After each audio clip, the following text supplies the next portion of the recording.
Welcome to Arjun note and craft. இன்னைக்கு நம்ம சேனலில் ஹெல்தியான விஷனில் பாஸ்தா எப்படி ரெடி பண்ணுறது அப்படின்னு சொல்லிட்டு தான் இந்த வீடியோவில் பார்க்க போகிறோம். உங்கள் குழந்தைங்களுக்கு நீங்கள் பாஸ்தாவே கொடுத்தது இல்லையா, அப்போனா இந்த வீடியோவை சேவ் பண்ணி வச்சுக்கோங்க. ரொம்ப ரொம்ப ஹெல்த்தியாக எப்படி செய்கிறது அப்படின்னு சொல்லிட்டு தான் இந்த வீடியோவில் பார்க்க போகிறோம். வாங்க எப்படி செய்யணும் பார்ப்போம். 200 கிராம் பீட் பாஸ்தா எடுத்து நல்லா கொதிக்கிற தண்ணியில் ஒரு டீஸ்பூன் எண்ணெயும் கொஞ்சம் உப்பும் சேர்த்து ஒரு 10 மினிட்ஸ் குக் பண்ண விட்டுட்டு இந்த மாதிரி ஒரு ஜல்லடையில் வடித்து வச்சுக்கோங்க. நல்லா உதிரி உதிரியாக இருக்கும். இன்னொரு பவுலில் ஒரு சுடுதண்ணி ஒரு டம்ளர் ஆட் பண்ணி நான் 100 கிராம் ப்ரொக்கோலி எடுத்திருக்கேன். அதை சேர்த்து இதையும் பாயில் பண்ணி தண்ணி எதுவும் இல்லாமல் மிக்ஸி ஜாரில் ஆட் பண்ணி ஃபைன் பேஸ்ட்டாக அரைச்சி எடுத்துக்க போகிறோம். நீங்கள் வேக வச்சிட்டிங்க அப்படின்னா இந்த அளவுக்கு ஃபைன் பேஸ்ட்டாக அரைச்சி எடுத்துக்கலாம். 10 மினிட்ஸ் மட்டும் குக் பண்ணால் போதும். அதுக்கப்புறம் ஒரு பேனில் எண்ணெய் ஆட் பண்ணிக்கோங்க, பட்டர் ஆட் பண்ணிக்கோங்க. இல்லைனா நான் இன்றைக்கி எண்ணெய் ஆட் பண்ணிக்கிறேன். இதில் ஒரு 10 பல்லு பூண்டு வந்து குட்டி குட்டியாக சாப் பண்ணி எடுத்து வச்சுருக்கேன். இதை வந்து ஆட் பண்ணி நல்லா ஃப்ரை பண்ணி எடுத்துக்க போகிறோம். நல்ல அரோமா வர அளவுக்கு ஃப்ரை பண்ணி எடுத்துக்கோங்க. இப்போ இந்த அளவுக்கு நல்லா ஃப்ரை பண்ணதுக்கப்புறம் 2 டேபிள் ஸ்பூன் கார்ன்ஃப்ளவர் மாவு எடுத்து வச்சுருக்கேன். கார்ன்ஃப்ளவர் மாவு வந்து ஹெல்தி தான். நம்ம மைதா மாவு தான் ஆட் பண்ணக்கூடாது. இந்த அளவுக்கு பூண்டு பொரிஞ்சு வந்ததுக்கப்புறம் கார்ன்ஃப்ளவர் மாவு 2 டேபிள் ஸ்பூன் எடுத்து வச்சுருக்கேன். அதை வந்து இந்த எண்ணெயிலே அப்படியே ஆட் பண்ணிக்கலாம். தண்ணியில் எதுவும் கரைக்க வேணாம். இந்த மாதிரி ஆட் பண்ணிவிட்டு ஒரு ட்ரை ரோஸ்ட் வந்து கொடுத்துக்கலாம்.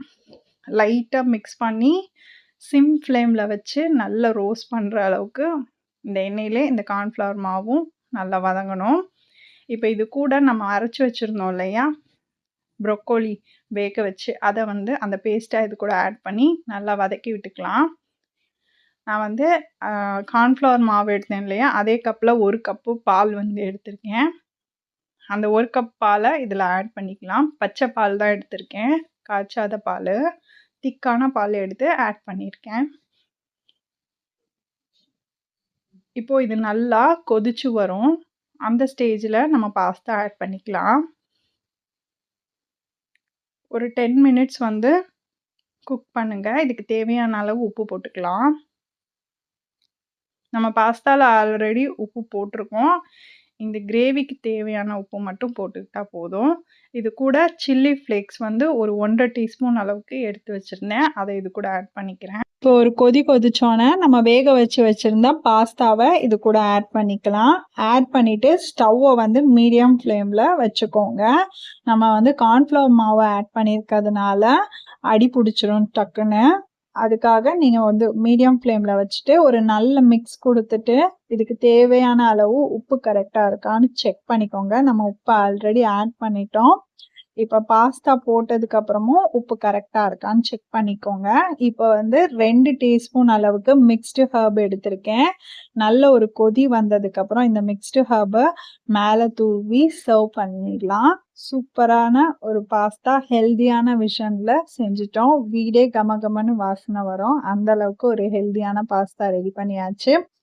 இப்போ ஒரு கொதி வந்ததுக்கப்புறம் ஒரு சர்விங் பவுலில் போட்டு சாப்பிட்லாம். இந்த மாதிரி நம்ம இதில் வந்து காய்கறி என்ன காய்கறி சேர்த்துருக்கோம் அப்படின்னு தெரியாது. ஆனால் குழந்தைங்க ரொம்ப விரும்பி சாப்பிடுவாங்க. இது கூட சர்வ் பண்ணும்போது சீஸ் வச்சு சர்வ் பண்ணலாம். இதோட காரம் உங்களுக்கு கம்மியாக இருக்குது அப்படின்னு நினச்சிங்கன்னா சர்வ் பண்ணும்போது மேலே ஒரு சீஸ் ஸ்லைஸும் அது கூட வந்து பெப்பரும் ஆட் பண்ணி சர்வ் பண்ணுங்கள். இப்போ ஒரு பிளேட்டில் ட்ரான்ஸ்ஃபர் பண்ணி சர்வ் பண்ண ஸ்டார்ட் பண்ணலாம். ஒரு பிளேட்டில் இந்த பாஸ்தா போட்டுட்டு மேலே பெப்பர் ஆட் பண்ணணும்னா ஆட் பண்ணிக்கோங்க. மேலே ஒரு சீஸ் ஸ்லைஸ் வச்சு சாப்பிட்டீங்க அப்படின்னா சூப்பராக ரெடி ஆகிடுச்சு. இதில் நம்ம காய்கறி சேர்த்துருக்கிறதே நம்ம குழந்தைங்களுக்கு தெரியாது. ட்ரை பண்ணிவிட்டு எப்படி வந்துச்சுன்னு கமெண்ட்டில் சொல்லுங்கள்.